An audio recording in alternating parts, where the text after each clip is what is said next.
कृषि दर्शन देखिए जम्मू किसान भाई बहनी मल्ला राम राम। संगवारी हो, आज हम हाँ खेती किसानी में चर्चा के विषय रखे हैं बैगन के खेती। बैगन यानी भांटा।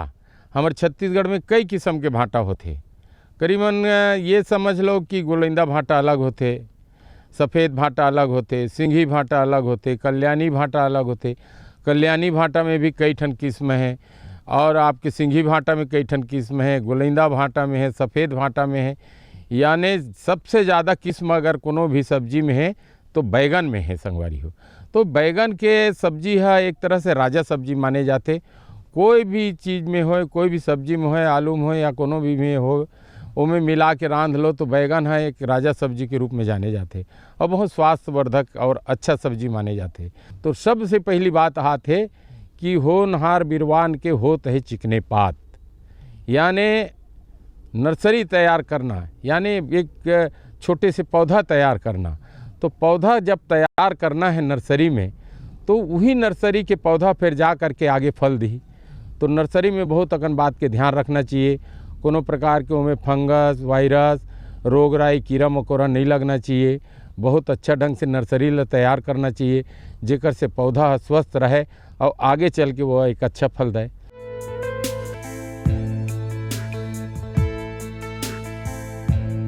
भारत देश के नक्शे पर अपनी पहचान बना चुका धान का कटोरा बड़ा ही समृद्ध राज्य है। यहाँ की आबो हवा कृषि के दृष्टि से अनुकूल है। जलवायु भी कुछ ऐसा है कि छत्तीसगढ़ में हर प्रकार की फसल अलग अलग क्षेत्रों में ली जा सकती है। प्रकृति की सुंदरता से सराबोर छत्तीसगढ़ पारंपरिक खेती के संग आधुनिक विधि से होने वाली कृषि प्रणाली के लिए भी अब मशहूर होने लगा है। ग्राफ्टेड बैंगन की आधुनिक खेती को अपनाकर कृषक वर्ग अब आत्मनिर्भर होने लगे हैं। यहाँ के गांव और शहर के युवा वर्ग समेत महिलाएं भी इस विधि से लाभ अर्जित कर रही हैं। सामान्य किसानों को उत्कृष्ट कृषक बनाने वाले और आत्मनिर्भर बनाने वाले कृषि पंडित इसके पीछे अथक मेहनत कर रहे हैं और अपने इसी अथक मेहनत से शिक्षा देने वाले कृषि पंडित डॉक्टर नारायण भाई चावड़ा जी के माध्यम से लोग आर्थिक रूप से सशक्त होते नजर आ रहे हैं। हमने यहाँ पर जो वेजिटेबल ग्राफ्टिंग की शुरुआत की उसके पीछे मुख्य कारण ये था कि हमारे यहाँ छत्तीसगढ़ की ज़मीनों में बैंगन और टमाटर ये क्रॉप हम नहीं ले पाते थे। उसका मुख्य कारण ये था कि यहाँ की ज़मीनों में बैक्टीरियल विल्ट नामक बीमारी आ गई थी और दूसरा उसमें कुछ निमेटोड की भी समस्या थी। हमें मालूम पड़ा कि पूसा इंस्टीट्यूट दिल्ली IRI में उन लोग के पास एक ऐसी जंगली किस्म है जिसमें न बैक्टीरियल विल्ट लगता है न निमेटोड लगता है, जिसको आप यहाँ देख सकते हैं, सोलेनम टॉर्वम। ये बीज हमें थोड़ी सी मात्रा में हमें पूसा इंस्टीट्यूट दिल्ली से प्राप्त हुआ और उसके बाद हम लोगों ने प्रयोग चालू किए और इसी के ऊपर में हमने बैंगन और टमाटर की अच्छी किस्मों को ग्राफ्ट किया। ऐसी किस्में जो हमारी ज़मीन में नहीं सर्वाइव कर रही थी और बैक्टीरियल विल्ट के कारण मर जा रही थी।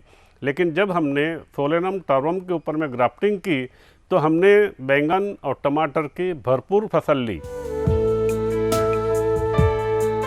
कृषि वैज्ञानिक डॉक्टर नारायण भाई चावड़ा ने बैंगन की नई किस्म खोजकर ग्राफ्टेड विधि से उन्होंने उन किसानों को आशा की नई किरण दी है जो बैंगन की खेती नहीं कर पा रहे थे, क्योंकि बैंगन के पौधे में साल भर सड़ने गलने या मरने की संभावना बनी रहती है, जिससे कृषकों को हानि होती है। लेकिन किसानों के खेतों में भ्रमण करके गहन अध्ययन और परीक्षण और शोध के बाद कड़ी मेहनत और अपने प्रयास से समस्याओं का निराकरण कर डॉक्टर नारायण भाई चावड़ा ने विभिन्न कृषि विज्ञान केंद्रों और कृषकों को विस्तृत जानकारी दी और प्रशिक्षित भी किया, जिससे लोगों की जिंदगी बदलने लगी और ग्राफ्टेड बैंगन की खेती से कृषकों की आर्थिक स्थिति सुदृढ़ हुई है। ग्राफ्टेड में जनरली जो कि मल्चिंग लगाने से जो वाइट फ्लाई है, थ्रिप्स है, ये लगभग ब्लाइंड हो जाती है। उनको समझ में नहीं आता है कि हमको कहाँ पे अटैक करना है। उनके जो रेज निकलती है सिल्वर से, तो वो समझ नहीं पाता, तो वो भट्टे के पौधे पे कम बैठता है। तो इस पर सकिंग का इफ़ेक्ट या बोलिए बहुत कम हो जाता है और इससे जो वायरस वगैरह है ये कम लगते हैं। नहीं तो सकिंग ही मुख्य कारण है वायरस का। जैसे थ्रिप्स है, वाइट फ्लाई है, ये सब सकिंग जो है वो ही वायरस को फैलाती है। तो अगर हम इसको कंट्रोल रखते हैं, इससे काफ़ी कुछ हद तक कंट्रोल रहता है शुरुआत में। अगर शुरुआत में पौधा बच गया, उस पर वायरस नहीं आया, तो पौधा लंबे समय तक आपको फल दे सकता है।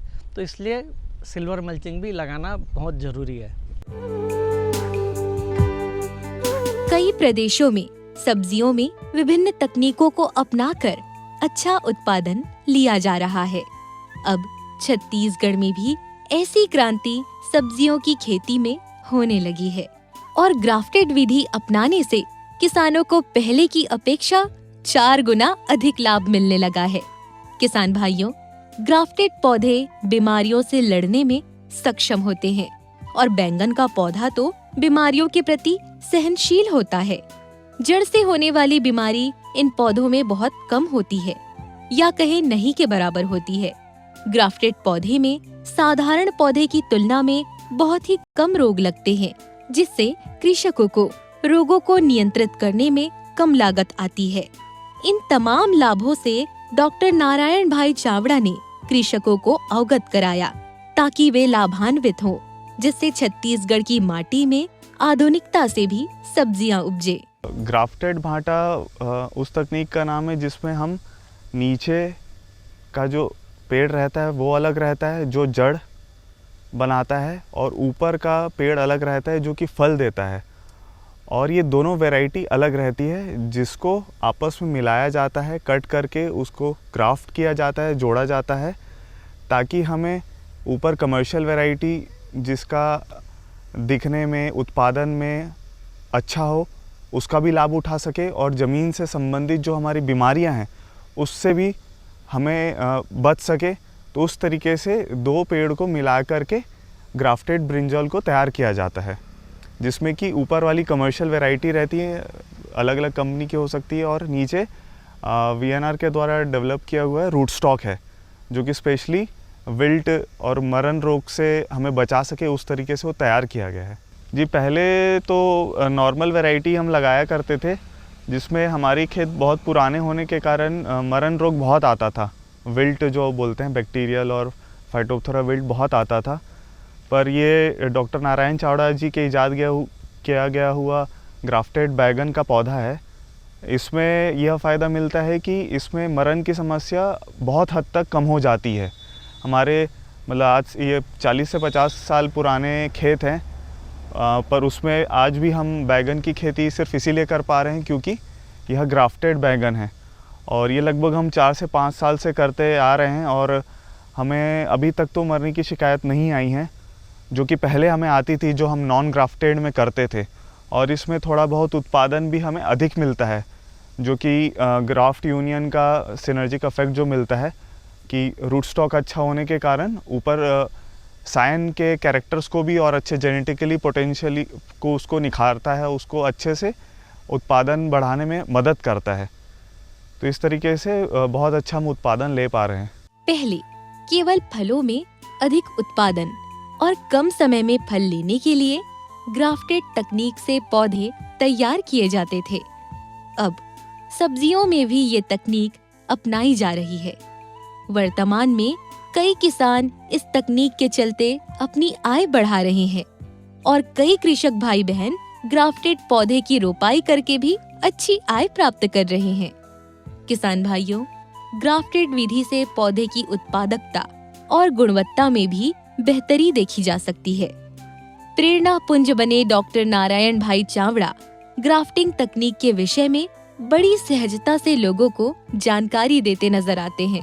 हमारे राज्य की भूमि में बैक्टीरियल बिल्ट नामक रोग और निमोटोड नामक रोग की काफी समस्या होती है, जिससे किसानों को हानि होती है। ग्राफ्टेड भाटा की हमें इसलिए ज़रूरत पड़ी कि ज़मीन में जो बैक्टीरियल विल्ट है और निमोटोड है, ये सामान्य भाटे को बहुत परेशान कर रहा था। उसकी वजह से प्रोडक्शन नहीं आ रहा था। कई बार बैक्टीरियल विल्ट से पूरे के पूरे पौधे मर जाते थे। तो फिर हमने ये ट्रेनिंग लेके खुद ही इनको तैयार किया और हमने ये प्लाट में लगाया है पूरा ग्राफ्टेड भाटा। आवा संगवारी हो एक ठो संदेश देखन।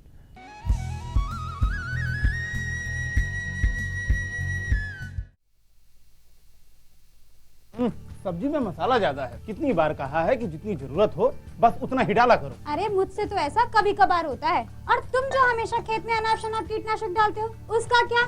ठीक ही तो कह रही है बहू। देख, खेत में उतनी ही दवा डाल जितनी जरूरत हो। याद रखो, कीटनाशक जहरीले होते हैं। डिब्बे पे लिखी सूचना के हिसाब से ही दवा डालनी चाहिए। पहले फेरोमोन ट्रैप, फ्लाइट ट्रैप, मित्र कीट, जैविक कीटनाशक आदि का इस्तेमाल करें। जरूरत पड़ने पर ही रासायनिक कीटनाशक का इस्तेमाल करें। छिड़काव सुबह या शाम दस्ताने, मास्क और पूरी आस्तीन वाले कपड़े पहनकर करें। हवा की दिशा में छिड़काव करते हुए पीछे जाएं। दवा के डिब्बे, छिड़काव यंत्र सुरक्षित जगह पर रखें। अब कुछ समझे क्या? हाँ, समझ गया मेरी रानी। अब ना करो नादानी। इसने पिला दिया ना तुझे पानी। जी जी जी। किससे बात कर रहे थे इतना हंस हंस कर? किसान कॉल सेंटर में विशेषज्ञ से खेती के बारे में सलाह ले रहा था। सुबह भी रात को भी? किसान कॉल सेंटर सुबह 6 बजे से रात को 10 बजे तक खुलता है। रविवार को भी? साल के 365 दिन खुलता है। पर तुम ये सब क्यों पूछ रही हो? मैं तो कुछ और ही समझी थी। कृषि संबंधी समस्याओं का अपनी भाषा में तुरंत समाधान पाने के लिए पूरे भारत में किसी भी फोन से राष्ट्रीय हेल्पलाइन नंबर 1800-180-1551 पर संपर्क करें। आप किसान भाइयों की खेती बाड़ी से जुड़ी हर समस्या का कृषि विशेषज्ञों द्वारा तुरंत समाधान। किसान कॉल सेंटर। आप भारत के किसी भी प्रदेश में रहते हो, कोई भी भाषा बोलते हो, आपकी समस्या चाहे फसल की बीमारी की हो, खाद की, पशुपालन की या कृषि से जुड़ी नई तकनीक की, अपनी समस्या का अपनी ही भाषा में समाधान पाने के लिए आप देश के किसी भी कोने से डायल करें 1551। विशेषज्ञ द्वारा आपको दी जाने वाली ये सलाह बिल्कुल निशुल्क है। ये सुविधा प्रातः 6 बजे से रात्रि 10 बजे तक निशुल्क उपलब्ध है। किसान कॉल सेंटर यानी 1551।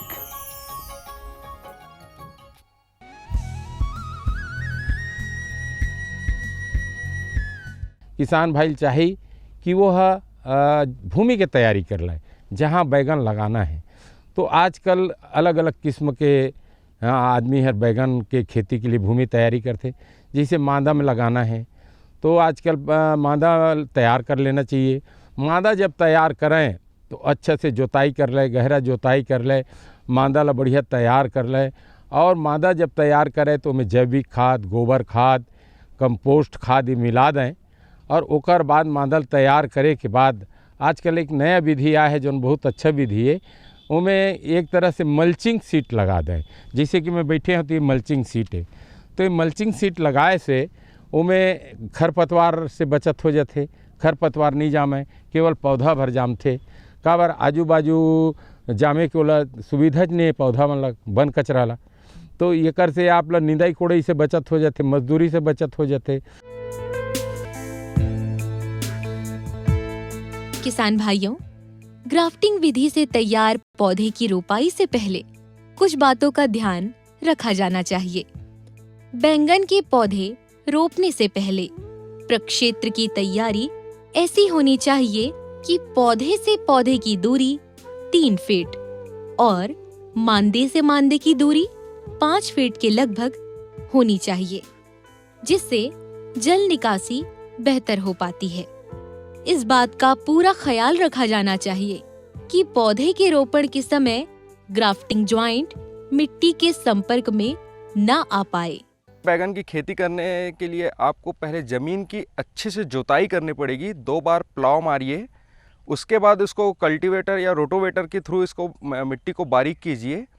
उसके पश्चात आप इसको मांदा बनाइए। ग्राफ्टेड बैगन लगाने के लिए आपको 10 बाई 10 का क्यारी बनाना पड़ेगा और पौधे से पौधे की दूरी 3 फीट के आसपास रखिएगा। DAP, पोटास वगैरह आप बेसल के तौर पर दे सकते हैं।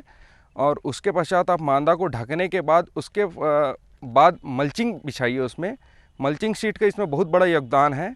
मल्चिंग से हमको ये फ़ायदा है कि वेट्स कंट्रोल रहता है, प्लस आपको पानी की भी बचत होती है।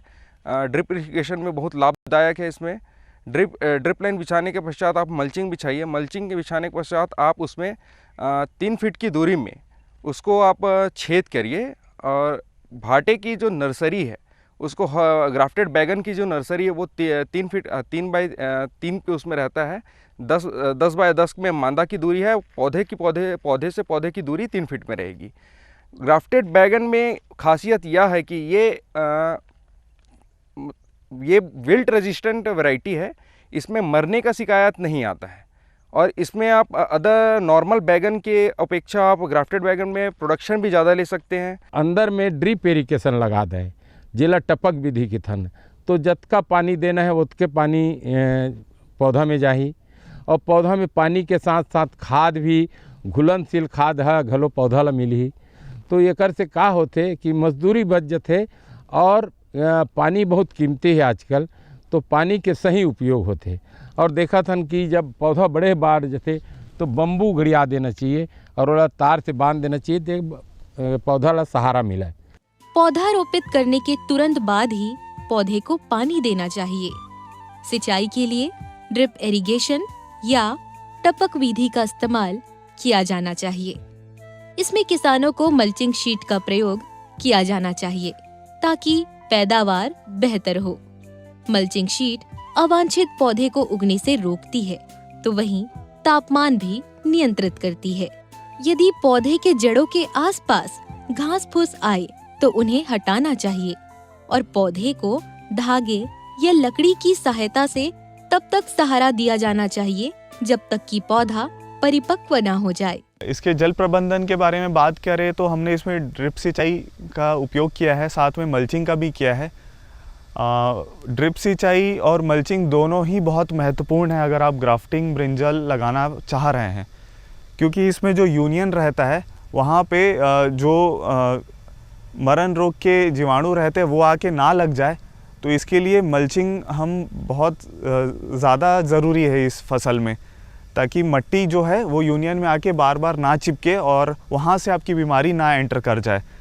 और पलोना पाली से आप इसमें नहीं कर पाएंगे, क्योंकि फिर वही होगा कि जहाँ यूनियन है वहाँ पे फिर से इन्फेक्शन एंटर होने का डर रहेगा।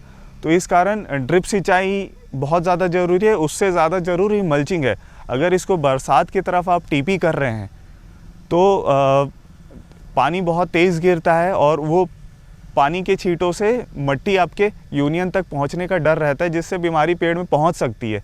तो आप अगर मल्चिंग लगाते हैं और ड्रिप लगाते हैं तो वो बहुत हद तक उसकी गुंजाइश कम हो जाती है और उस कारण फिर आप अपने प्लांट को बहुत अच्छे से बचा सकते हैं। और एक बार ग्रोथ ले लिया पेड़ और बरसात ख़त्म होगी फिर तो आप पूरी गर्मी तक अपने फसल को खींच सकते हैं। ग्राफ्टिंग विधि से जड़ जनित रोगों से तो निश्चित तौर पर बचा जा सकता है, लेकिन कुछ कीटों से इनकी रक्षा करनी जरूरी होती है, जैसे तना छेदक और फल छेदक कीट। इससे बचाव के लिए खाद व दवाई का छिड़काव आवश्यक है। सफेद मक्खी, माहू इत्यादि से बचाव के लिए कृषि वैज्ञानिकों के द्वारा ब्राइड, कॉम्फिडोर इत्यादि दवाइयों के नाम की छिड़काव करने की अनुशंसा की जाती है।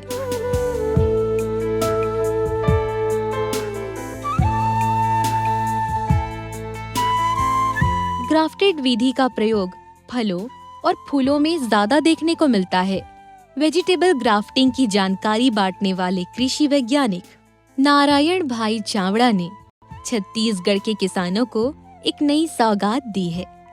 बैंगन या भट्टे की खेती के लिए हमारे प्रदेश का वातावरण अनुकूल है, जिससे हमारे कृषक भाई बहन आगे बढ़ते नजर आ रहे हैं और आर्थिक समृद्धि की राह पर यूं ही आगे बढ़ते चले जा रहे हैं।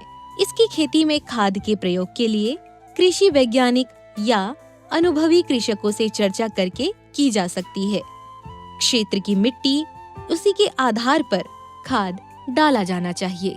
अगर हम खाद प्रबंधन की बात करें तो इसमें जो नॉर्मल भाटा रहता है उसी तरीके से हम खाद प्रबंधन करते हैं, पर वाटर सॉल्युबल फर्टिलाइज़र का उपयोग बहुत थोड़ा ज़्यादा हो जाता है ड्रिप के माध्यम से, क्योंकि हमने मल्चिंग और ड्रिप की हुई है।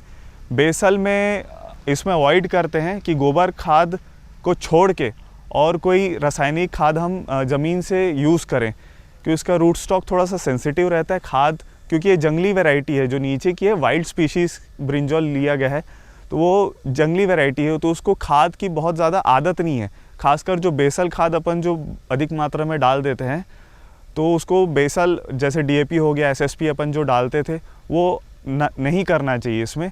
और ड्रिप इरिगेशन के माध्यम से आप डेली जितनी इसकी भोजन की आवश्यकता है उस हिसाब से इसके खाद का प्रबंधन करिए। और इसमें एक थोड़ा सा इशू जो आता है कि मैग्नीशियम की रिक्वायरमेंट थोड़ी सी ज़्यादा होती है, क्योंकि इसका रूट स्टॉक थोड़ा सा उसको उठाने में या एक्सेप्ट करने में थोड़ा सा असमर्थ रहता है। तो इसको थोड़ा सा मैग्नीशियम को ध्यान में रखते हुए हमें काम करना चाहिए वाटर सॉल्युबल में, अन्यथा पूरे इंटरवेनल क्लोरोसिस नीचे के पत्तियों से बहुत तेज़ी से चालू हो जाती है और वो आपके लीफ शेड हो जाएंगे और उत्पादन में फ़र्क पड़ जाएगा आपके। संगवारी हो अब बेरा हो गए है गीत संगीत के, तो आओ हमारे किसान भाई बर बहुत तकन सुघर ढंग ले लोकगीत लेके आए हैं, एक आनंद लो। समय हावेगा बलवा ये दोनी के ठिकाना नहीं, समय हावेगा बलवा ये दोनी के ठिकाना नहीं भाई, समय हावेगा बलवा ये दोनी के ठिकाना नहीं, ये जोनी के ठिकाना नहीं है, ये काया के ठिकाना नहीं है। समय हावेगा बलवा ये जोनी के ठिकाना नहीं है, समय हावेगा बलवा ये काया के ठिकाना नहीं है। लालच में साहूकार बिगड़ गए, लोम बिगड़ गए रीनी, लालच में साहूकार बिगड़ गए, लोम बिगड़ गए रीनी गा भाई, लालच में साहूकार बिगड़ गए, लोम बिगड़ गए रीनी, लालच में साहूकार बिगड़ गए, लोम बिगड़ गए रीनी गा भाई, अब तो देख ले लोम बिगड़ गए रीनी, कर्जा दरियादा नहीं हो तनहार हो गए रीनी, ये धोनी के ठिकाना नहीं है। समय हावेगा बलवा ये धोनी के ठिकाना नहीं है, समय हावेगा बलवा ये काया के ठिकाना नहीं है। कर्जा लाताई बेसी करे संसोल करे भारी, कर्जा लाताई बेसी करे संसोल करे भारी गा भाई, कर्जा लाताई बेसी करे संसोल करे भारी, कर्जा लाताई बेसी करे संसोल करे भारी गा भाई, आज तो देख ले संसोल करे भारी, बार बार दुकान पर के घर हर हो के खाली, ये धोनी के ठिकाना नहीं है। समय हावेगा बलवा ये काया के ठिकाना नहीं है, समय हावेगा बलवा ये काया के ठिकाना नहीं है। समय हवे बलवान जेला कोई नहीं करे विचार, समय हवे बलवान जेला कोई नहीं करे विचार गा भाई,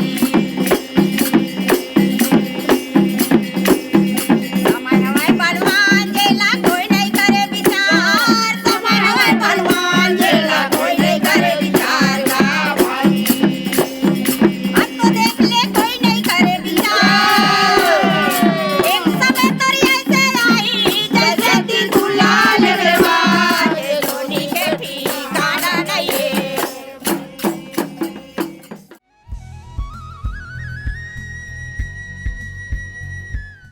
संगवारी हो जाए के बेरा हो गए, अवैया बेरा में फिर हम एक नया फसल के एक नया जानकारी के बात लेकर आवो, तब तक दो हम लविदा, राम राम।